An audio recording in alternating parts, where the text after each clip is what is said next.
बात करेंगे question number 15 की।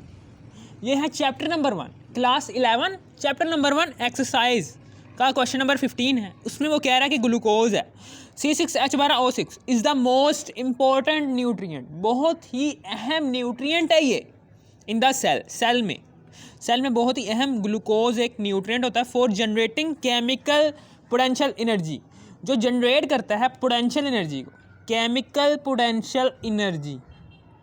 ठीक है ना, यानी कि पोटेंशियल एनर्जी यानी कि जनरेट करता है केमिकल पोटेंशियल एनर्जी को, जो कि आगे आपका जिस्म को चलाती है। ये ग्लूकोज क्या करता है, आपके सेल के अंदर स्टोर करता है पहले एनर्जी को, कि सेल में जो उनसे एटीपी मॉलिक्यूल्स होते हैं वो क्या करते हैं, वो एनर्जी को स्टोर करते हैं। ठीक है ना, एनर्जी को स्टोर करते हैं। और वो जो उनसे एनर्जी को स्टोर करते हैं ना, वो जो उनसी एनर्जी होती है, वो सारी की सारी एनर्जी कौन फ्राहम करता है, ये ग्लूकोज। ये ग्लूकोज को एटीपी मॉलिक्यूल्स सेल के अंदर होते हैं, उसके अंदर स्टोर किया जाता है। सेल के अंदर केमिकल पोटेंशियल एनर्जी स्टोर की जाती है इन एटीपी मॉलिक्यूल्स। और वो जो उनसे एनर्जी होती है, वो एनर्जी फ्राहम कौन करता है, ये ग्लूकोज फ्राहम करता है। इसलिए ये बहुत ही अहम तरीन न्यूट्रेंट है हमारी रोज़मर्रा ज़िंदगी के लिए। अगर ग्लूकोज हमारे सेल्स के अंदर स्टोर ना हो तो हमारी बॉडी सही तरीके से काम नहीं करेगी। फिर वो कह रहा है calculate the mass percent of each element in glucose.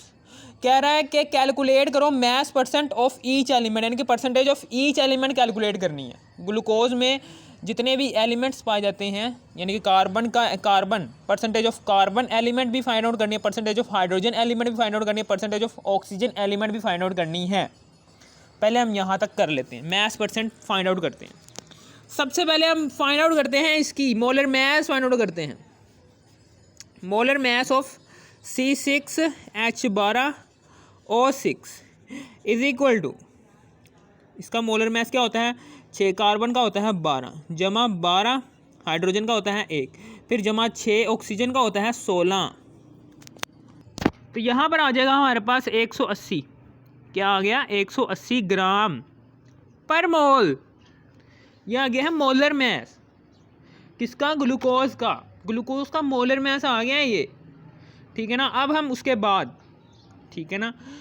उसके बाद निकालते हैं कार्बन और हाइड्रोजन और ऑक्सीजन के मोलर मैसेस।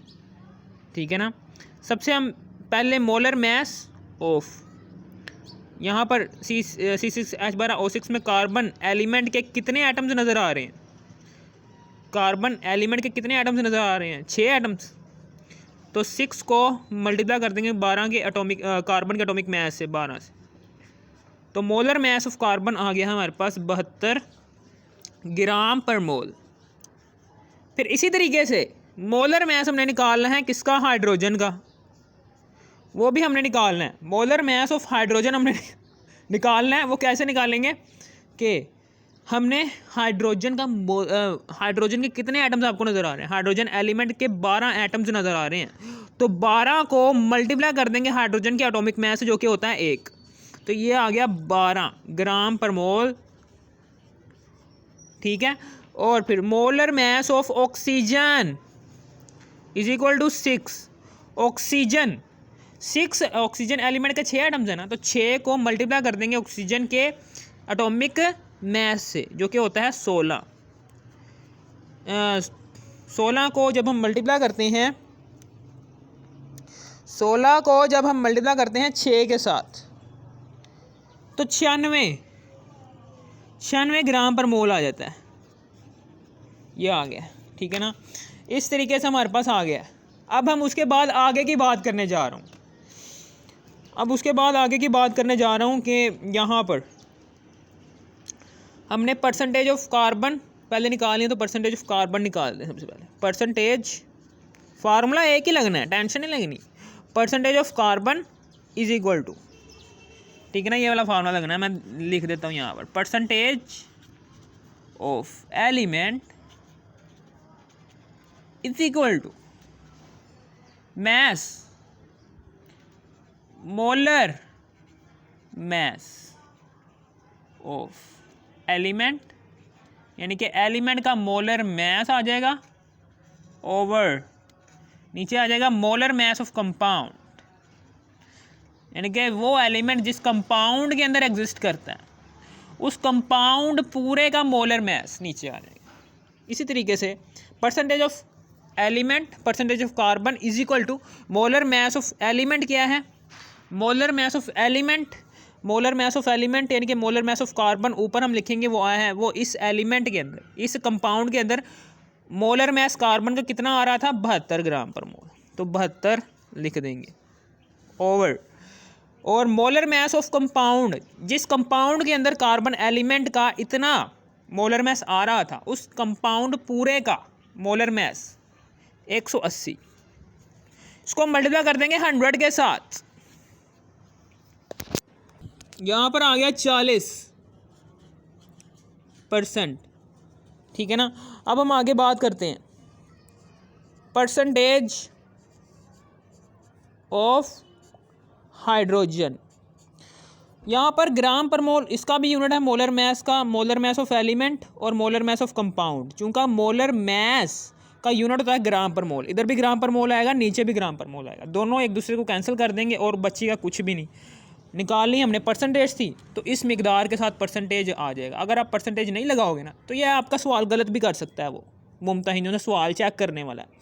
अब क्या होगा कि 12 को हम ऊपर लिखेंगे, 12 को डिवाइड कर देंगे 180 के साथ। Percentage of hydrogen is equal to percentage of element over, percentage of element कह रहा हूँ, molar mass of element exist in that compound and molar mass of compound in which element exist. ठीक है, 6.67% ये आ गई, 6.67% परसेंटेज ऑफ हाइड्रोजन भी आ गई। अब इसी तरीके से percentage of oxygen, percentage of oxygen निकालनी है तो पहले ऊपर आएगा molar mass of molar mass of element, molar mass of element ये है ऑक्सीजन का है ना, ऑक्सीजन एलिमेंट का मोलर मास कितना आ रहा था इस कंपाउंड के अंदर? वो आ रहा था 96, तो 96 over molar mass of compound जिसमें ऑक्सीजन एग्जिस्ट करता है वो है 180। चूँकि हमने परसेंटेज निकालने तो 100 से मल्टीप्लाई कर देंगे, और अब उसके बाद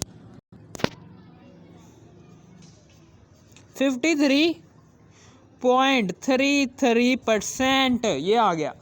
अब उसके बाद आगे की बात करने जा रहा हूँ, आगे की बात, इससे आगे की बात करने जा रहा हूँ कि mass of percent of each element, यानी कि हमने हर एलिमेंट जो कि इस कंपाउंड के अंदर एग्जिस्ट कर रहा था ग्लूकोज के अंदर उसकी परसेंटेज फाइंड आउट कर लिया। अब उसके बाद अगला हिस्सा, सवाल के अगले हिस्से की तरफ जा रहे हैं। अब वो कह रहा है determine the number of carbon, hydrogen and oxygen atoms in 10.5 gram of sample. ठीक है, यहाँ पर उसने मास दे दिया। अब सवाल का अगला हिस्सा है ये पहला हिस्सा हमने पार कर लिया।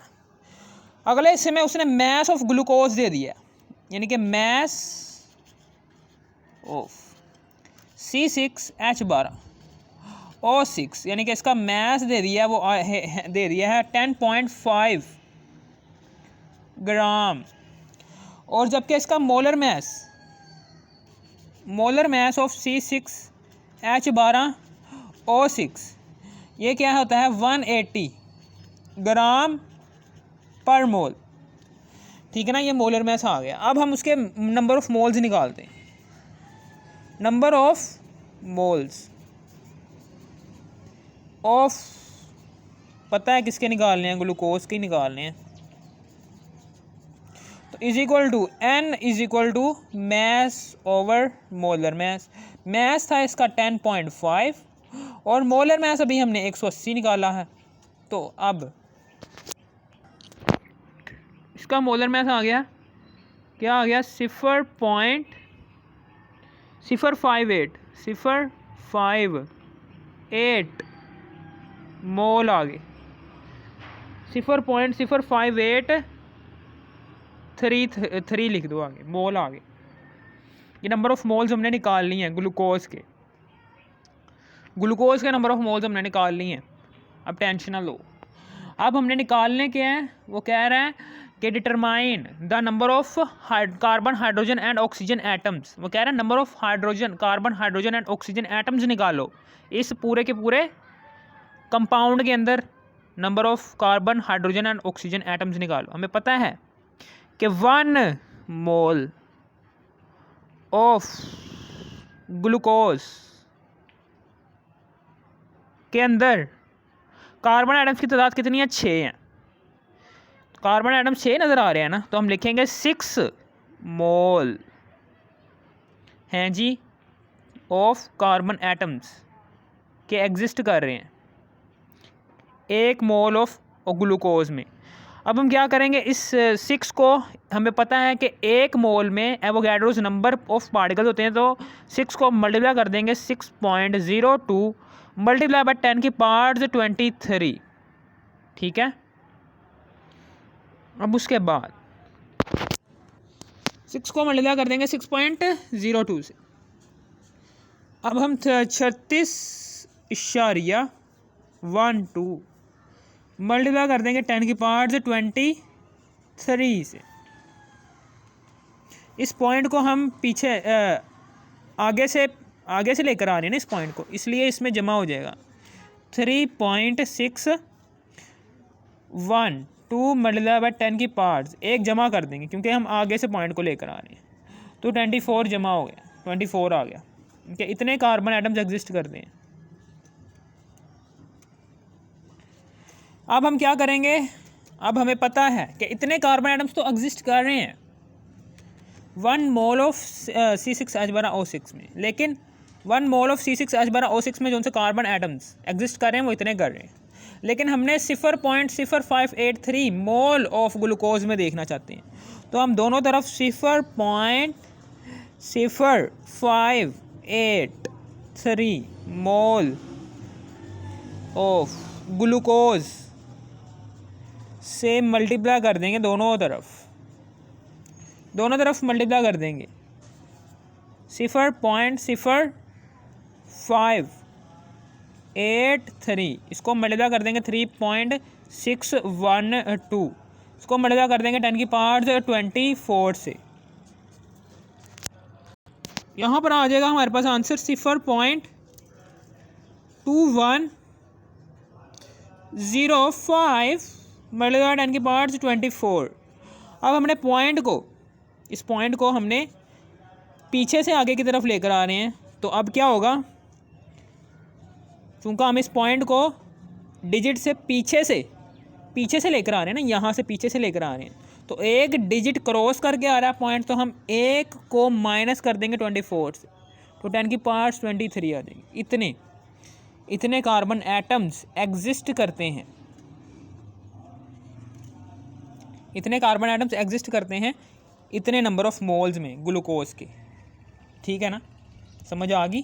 कार्बन एटम्स हमने निकाल लिए जब ग्लूकोज का मैस इतना गिवन था, उस मैस से हमने मोल्स निकाले, उस मोल्स से हमने जोन से कार्बन एटम्स निकाले हैं वो आ गए हैं। अब हम हाइड्रोजन एटम्स भी निकालेंगे इसी तरीके से हमने हाइड्रोजन एटम्स भी निकालने हैं। कैसे निकालेंगे, वो ऐसे निकालेंगे। हमें पता है कि 1 mole of glucose C6H12O6 is equal to हमें पता है कि हाइड्रोजन एटम्स हम निकाल लें तो इसके 12 एटम्स है ना, तो 12 एटम्स का मतलब है कि 12 मोल एग्जिस्ट कर रहे हैं, 12 mole of hydrogen atoms exist कर रहे हैं। किसके अंदर? इसके अंदर।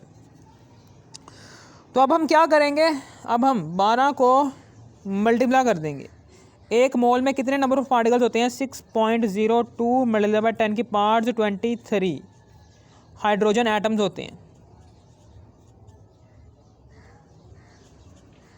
इतने हाइड्रोजन एटम्स होते हैं। ठीक है ना, समझ आ गई। और 1 मोल में हमने एक मोल के ग्लूकोज के 1 मोल में हमने हाइड्रोजन एटम्स की तादाद फाइंड आउट कर ली है, लेकिन हमने नंबर ऑफ हाइड्रोजन एटम्स निकालने हैं इतने मोल्स में, ग्लूकोज के इतने मोल्स हों तो फिर हाइड्रोजन एटम्स की तादाद कितनी होगी। तो हम दोनों तरफ से इसको मल्टीप्लाई कर दें, 0.0583 0.0583 मोल ऑफ ग्लूकोज